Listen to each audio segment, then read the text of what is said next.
মুআয ইবনে জাবাল রাদিয়াল্লাহু তাআলা আনহুকে আল্লাহ রাসূল সাল্লাল্লাহু আলাইহি ওয়াসাল্লাম তিনি ইয়ামানের গভর্নর করে পাঠিয়েছেন। তো পাঠানোর আগে he was explaining a teaching guideline to his fellow সাহাবা। ওনাকে শিখাইতেছেন তুমি যে যাবা মুআল্লিম হিসেবে, গভর্নর হিসেবে কিভাবে দাওয়াতটা দিবে আগে শোনো। তিনি মুআয ইবনে জাবালকে বললেন, ইন্নাকা তা'তি কওমান মিন আহলিল কিতাব।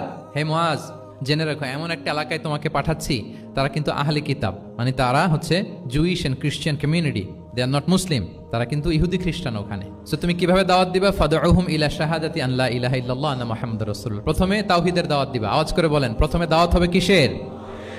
তাওহীদের। ফাইনহুম আতাউ লিযালিক, বাক্যটা খেয়াল করেন, যখন তারা এটা মেনে নিবে, এটাতে অভ্যস্ত, তারপর তুমি দাওয়াত দিবা যে আল্লাহ প্রতিদিন 5 ওয়াক্ত সালাত ফরজ করেছেন।